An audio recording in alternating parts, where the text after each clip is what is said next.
I think you were saying Buck. Yeah, Buckeyes. Buck It's a poisonous nut. It's a poisonous nut. That's right. Bears, Eagles, 2 8-3 teams on a Black Friday. Jalen Hurts opposite Caleb Williams, but it was the ground game here for Chicago that absolutely balled out. DeAndre Swift is in. We said it, man. Haven't seen a Swift go off at that stadium since the Eras tour. He went for 125 on the ground in that touchdown third quarter. Did you make it to any show? I didn't go to any of the shows. I had tickets to the Tampa one. That is Jalen Hurts, 33 yards. You're like, okay, it's not working through the air at the moment. But wait, it is. Call an ambulance. But not for me. A.J. Brown is in. Closed mouths don't get fed. He had 10 grabs, never lost in his career when he's had 10 receptions. Undefeated, never lost. And then there's Caleb Williams. It takes a special talent to throw a pick on a screen pass. He did. And the Eagles are in business, but that business is not booming. Let's get to the tush push. It's 3rd and 1. Jalen Hurts, 1 career fumble on a tush push coming into this game, and now it's 2. You saw the beanbag out. The football is out. Deshaun Wright recovers for the Bears. He has 8 turnovers on the season, leads the NFL. 5 picks, 3 fumbles. Safety Kevin Byard said we took it as a challenge. I took it as a challenge to try to go and get one. Talking about turnovers on a tush push. It would lead now in the 4th quarter. Kyle Monangai is in. Monangai said, listen, man, we knew they're an explosive offense, but we're an explosive offense. I had to make the most of every opportunity. He went for a $130 on the ground. And then Williams, across his body. Normally a bad idea. Not to Cole Kmet, it's not. Wiener Circle in Chicago, famous hot dog joint, tweeted and said, hey, get that clarity. Free hot dogs on a Tuesday. Free hot dogs on a Tuesday with a Bears win.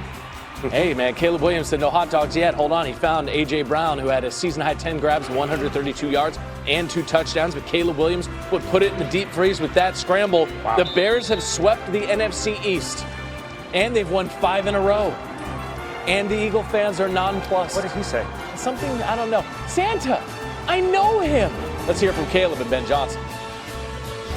It's the Chicago Bears here, and we're 9-3. I don't know. I know you guys are hungry for more, right? Itching. Let me tell you something. The city of Chicago's hungry too.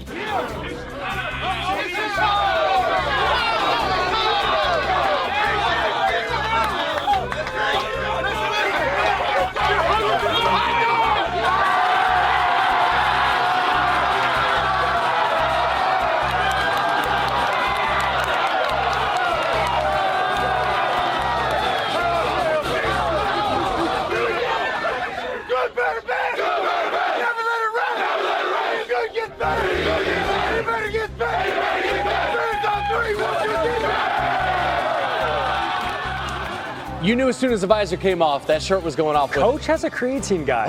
What'd you say? You said tone, well, not bulk? Tone, not bulk. Tone, not bulk. You get past 30, you need to stay lean. DeAndre Swift, Kyle Monangai. I don't know why you're looking at me when you say that. They both had huge days on the ground for Chicago. They become the first Bears duo to each rush for 100 yards in the same game since 1985. Walter Payton, Matt Suhey did it against the Lions. They're also the first duo with a $125 and a score in the same game, a rushing touchdown, since Colin Kaepernick and Frank Gore did it for the Niners in 2014. Close to competing with a team like a Philadelphia Eagles. Let me say this to you. I'm going to go with the Bears as the answer to this question on several fronts. Number one, I'm incredibly impressed with Ben Johnson. Props to Kevin Warren, the boss of the Chicago Bears, who I know very, very well. He's a friend. He obviously hired the right man for the job in Ben Johnson, who I think is an outstanding coach. Ryan Poles and the squad that he's assembled. You look at the talent on the Chicago Bears. I don't think we can ignore that. But it's really about Ben Johnson, and it's really about Caleb Williams. It's not about their defense right now, which has some work to do. They're 27th in total defense, 27th in scoring defense, 28th in rushing defense, and 26th in red zone defense, led by Dennis Allen. That is not something to write home about. But they do have 24 takeaways, a plus 16 turnover margin, because of their defensive ranking. So I give them credit where credit is due in terms of being able to be opportunistic and take the football away. But why are the Chicago Bears in a situation where they're sitting atop the NFC North? This for 2 reasons. Sure, you can point about teams that don't have winning records and what have you, and them taking advantage. But this is not what the Chicago Bears would have done in the past. They'd have lost to those teams. They're finding ways to win now. And then you got this kid in Caleb Williams. All of these questions about Caleb Williams or Jayden Daniels, Caleb Williams or Jake May or whatever. Well, guess what? He's in the conversation now. because they're winning football games. And by the way, about third time this year, he's thrown 3 touchdowns in a game. I'm looking at Caleb Williams right now, and I'm seeing what he's doing, and I've been incredibly impressed. 3rd game this season with at least 3 touchdown passes. 4th straight game without an interception. Ain't turning the football over, throwing touchdowns, running with the football, throwing the football in tight spots at times, and getting the job done.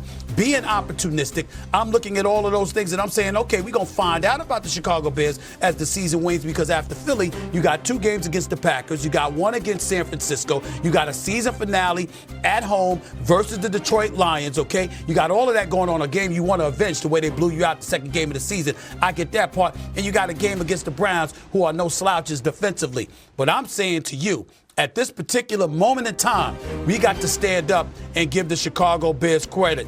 Their franchise has been resurrected.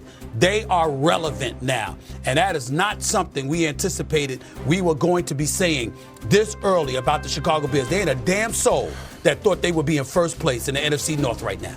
And you mentioned those takeaway stats. They do get a boost today. Some news that came out yesterday after we were off air. Jalen Johnson, Kyler Gordon, activated, off injured reserve. They're both questionable for this game. We'll see if they end up playing. All right, let's go around the horn here and give some game picks. RC, I'm going to you first. Who do you have winning? I'm taking the Philadelphia Eagles. The Philadelphia Eagles have to have a sense of urgency coming into this game, not only based on the way that they played last week and forfeiting a 21-0 lead to the Dallas Cowboys, but also seeing what the Dallas Cowboys did yesterday against the Kansas City Chiefs. This is a very winnable game for the Philadelphia Eagles, and a game that they must win if they want to be who they say they are. This is a defense that they can move the football on, and Jalen Hurts historically protects the ball better than most quarterbacks starting in this league right now. And what we've seen from this defense since acquiring Jalen Phillips and the pressure they could put on the quarterback, I think this will be a tough day for Caleb Williams and Ben Johnson to move the ball.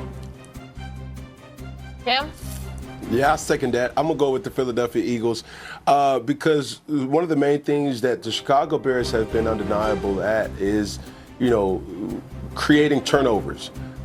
Well, that's one of the plus things that we've been able to know, that Jalen Hurts does not turn the ball over. Not often. He does not put the ball in danger. He would rather not throw it rather than to throw it and put the ball in harm's way. So I'm going even more so to say, like, they will show signs in this game, and it will put them back on track where they need to be heading into, December. I think the Eagles should be favored, but I think we need to keep it a buck and say why. The biggest reason is that they should be hearing the footsteps of the Dallas Cowboys right now. They should be hearing the footsteps because Dallas just came back and beat you, and then after that they beat Kansas City. All right, they're above 500 now at 6-5-1. All right, if the Eagles lose this game, they'd be 8-4. So you're essentially talking about the Dallas Cowboys being a game and a half out with about 5 games to go. That's a precarious position for the Philadelphia Eagles to be in, particularly considering the way that their offense has been looking. Secondly, and most importantly, the Bears are playing with house money because a lot of people still don't expect them to win. And I'm looking at Caleb Williams and I'm looking at this offense, wondering what they're going to be able to establish and accomplish. Sure, but even though their defense is not great, again, the Eagles' offense isn't great. You got no running game to be worried about, it appears, because Saquon Barkley, I don't know what the hell has been going on with him. I know the offensive line has been compromised.